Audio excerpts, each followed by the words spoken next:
Live from Hazard, Kentucky, this is Jammin John's Wrestling News. Here's your news for Tuesday, October 2nd, 2018.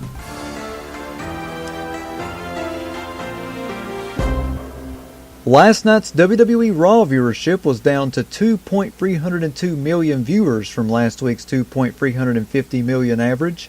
It's believed that this week's Raw has set a new viewership low for the series. Here are the hourly numbers from ShowBuzzDaily.com. Hour number 1, 2.500 million viewers. Hour number 2, 2.325 million viewers. And hour number 3, 2.81 million viewers. Indy star Bad Boy Joey Janela posted the following update regarding the damage done to his knee on Facebook. Joey Janela said, "Well, I met my surgeon today. It's official. I'll be gone for at least a year. Even worse than I thought. Really heartbroken. He said this one is really bad. Surgery next week. The voyage has never been easy for me. It's a long way to the top if you want to rock and roll." Janela has been stripped of the WWN Championship. Want to send good vibes and well wishes out to Joey Janela. Hate to hear that he's going to be out for a year and that actually everything is worse than expected. I really hope he comes back to the ring here much more sooner than a year. Just hate to hear about that. The Capital One Arena in Washington, D.C. is currently advertising the following for SmackDown 1000 on October 16th. Randy Orton, Triple H, Ric Flair, DC's own Batista reunite as Evolution. Double main event. WWE Champion AJ Styles, Daniel Bryan versus Samoa Joe and The Miz. Charlotte Flair, Asuka, and Naomi versus Women's Champion Becky Lynch and the Iconics. Plus, you can see your favorite WWE superstars, including The Undertaker, United States Champion Shinsuke Nakamura, Tag Team Champions The New Day, Michelle McCool, Tori Wilson, Teddy Long, Vicky Guerrero, and many more. Card subject to change. Brian Alvarez of 4FWOnline.com, who was in attendance for Raw last night in Seattle, noted the following on Wrestling Observer Radio about Braun Strowman. Braun Strowman, when he first came out, he's moving like something is hurt, like maybe his knee or something. He kind of half-butt limps down the ramp. Gotta keep it PG here. He's moving slow. Dean Ambrose gets in there, and this is the lazy, doing nothing as slow as humanity possible Dean Ambrose. They just half-butted the entire match. The whole thing felt like it was during a commercial break. Thanks to RingsideNews.com for the quote. PWIinsider.com is reporting that Rey Mysterio is currently expected to make his official return to WWE at the SmackDown 1000 broadcast in Washington, D.C. As previously noted, WWE has already announced Batista's return, but has not made an official announcement yet regarding Mysterio. Joe Pesci discussed a rumored location for Wrestlemania 36 on Barn Burner's No Holds Barred podcast.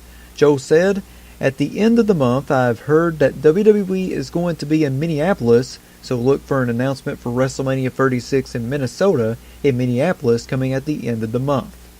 The U.S. Bank Stadium in Minneapolis opened in 2016. Thanks to RingsideNews.com for the quote. According to Dave Meltzer of 4FWOnline.com, Hangman Adam Page reportedly turned down a WWE offer. On this week's Being the Elite, Page was sent a pair of boots with a note that read, "If you want to be an assassin, be more cerebral. H." This was apparently a reference to the WWE offer. During an appearance on Steve Austin's podcast, Booker T had some high praise for Chris Jericho by saying, "I look at a guy like Chris Jericho. This guy, man, he's one of the hardest workers. He's like James Brown, you know what I mean? He goes out and everything that he has done it on his own and on his own accord. He has created everything as far as Chris Jericho goes. And to be able to do that, a lot of these young guys, hopefully, they can take some advice from him."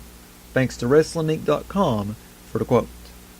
It was previously reported that WWE is working on a pilot for a WWE Network series about the Broken Hardys. Matt Hardy has confirmed the reports with the following teaser on Twitter. "The OCs are back behind the helm of the ship. Hashtag Broken Universe Magic is coming to the WWE Network." Ladies and gentlemen, first we had the Hardy Show, Now we're going to have the Broken Hardys on the network. That's going to be wonderful! Can't wait for that. Kevin Nash recently did an interview with SportingNews.com, and here are a few highlights from that interview. SportingNews.com asked Kevin Nash, "You recently appeared on Monday Night Raw to promote a really good friend of yours, Triple H, facing The Undertaker at the WWE Super Showdown event in Australia. There is a lot of criticism about the match, considering their WrestleMania 28 match was promoted as the end of an era, with the legends never to face each other ever again. Yet, here we are again, and people are wondering why isn't The Undertaker facing a younger guy? Why isn't Triple H facing a younger talent when they can use that rub on a big show like that? What do you think about that feedback?" Kevin Nash said, "No one cares about the young guys. When I watched SummerSlam, that Undertaker and Triple H package caught my eye and made me want to see that match. I don't know if I want to see Roman Reigns versus Undertaker again. What more of a rub can you give than that? He's been given rubs before and they just aren't getting over." SportingNews.com said, "Why aren't the young guys getting over to get fans to want to see matches like that?" To which Kevin Nash said, "Who would you put in those positions? You going to put Finn Balor in there versus The Undertaker? Seth Rollins? Who are you going to put?" SportingNews.com said, "Who do you blame for that? Is it the talent or the front office, or a combination of both?" Kevin Nash said, "I just don't think there's going to be guys like that anymore. Those guys aren't going to have 30 years in the business. This style won't allow these guys to last 30 years. Rollins already had a couple knee operations, but he's a great worker. I just don't see these guys even lasting 20 years because of their bodies and the concussion syndrome." Now, the WWE are doing concussion testing and everything else. Thanks to SportingNews.com for all the quotes. And finally, here on Jammin John's Wrestling News, it is now time to announce the latest special subscriber poll. That poll being, are television ratings important to the WWE? I made this the special subscriber poll for this week because earlier today I seen this heated discussion on Discord between a bunch of users saying that the television ratings don't really matter in this day and age of Netflix and online streaming and YouTube and illegal streaming online, and that the WWE can do alright without television ratings.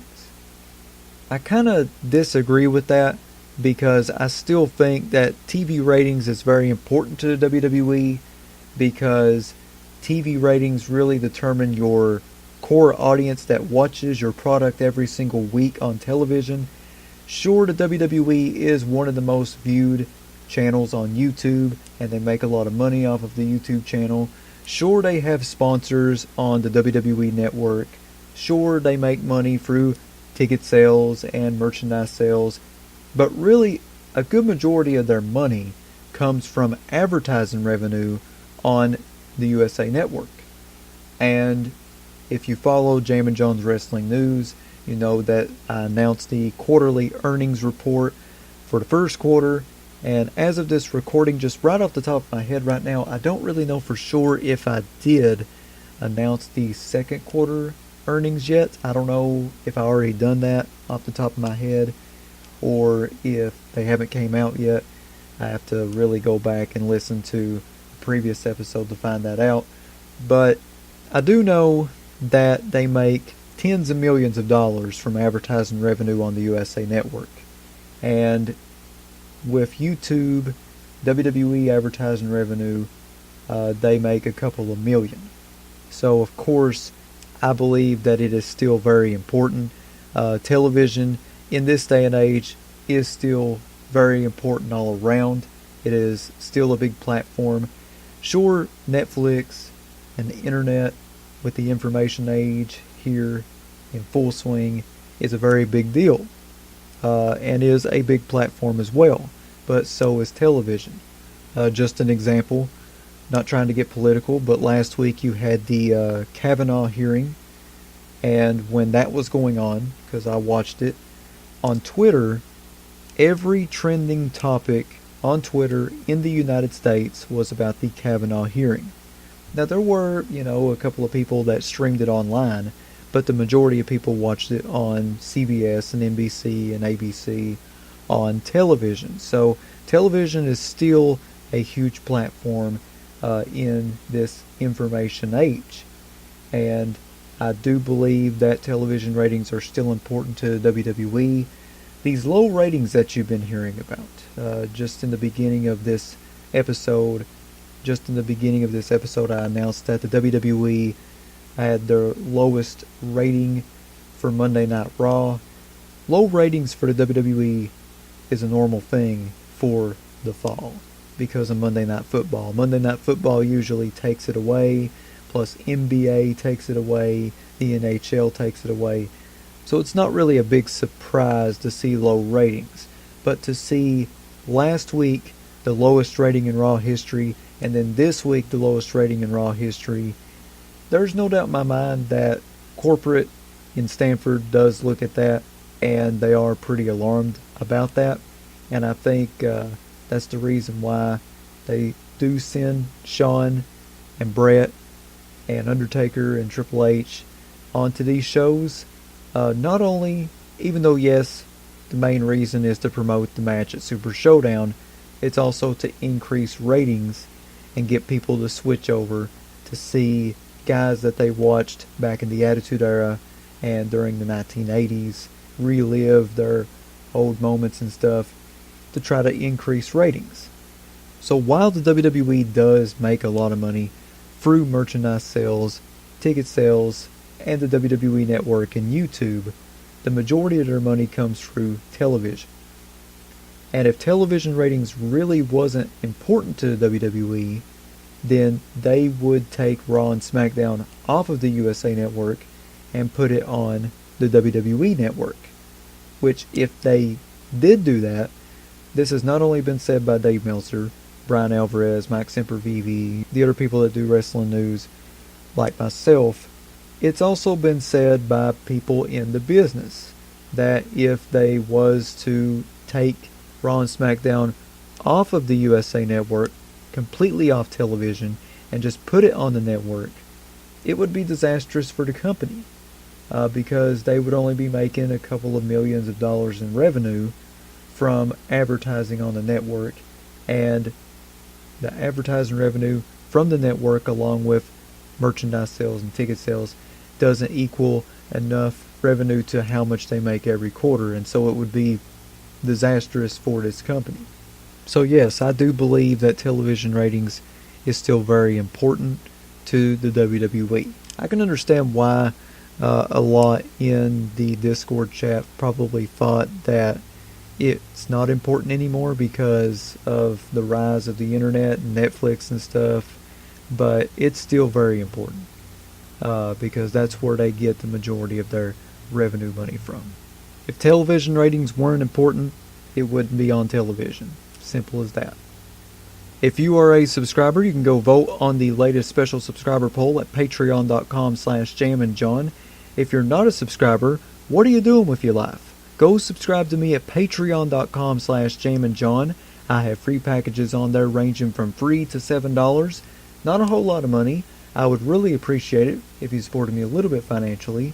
Once again, that's patreon.com/jamminjohn. And that is your news for Tuesday, October 2nd, 2018. Check back here tomorrow for another Jammin John's Wrestling News Flash Briefing on Amazon Alexa devices. Big shout out to everybody listening to this on YouTube. Subscribe to my YouTube channel if you haven't already. Stewie Family is the name. Follow me on Twitter at John Caldwell, JONCOLWELL. Follow me on Instagram, the Jammin John. If you'd like to sponsor Jammin John's Wrestling News, or you're a wrestling promotion wanting to get your next big event out through the awesome power of Amazon Alexa, you can email me, jzcaldwell@gmail.com. That's JZCOLWELL@gmail.com. Big shout out to Ryan Hurdle and Tony Nelson for subscribing to my Patreon. Again, if you'd like to subscribe to my Patreon, you can go to patreon.com/jamminjohn. I have free packages on there ranging from free to $7, the equivalent to a snack that you can buy at a gas station.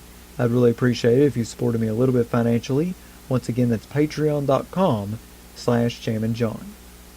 This is Jammin John saying thanks, goodbye, and I'll see you tomorrow.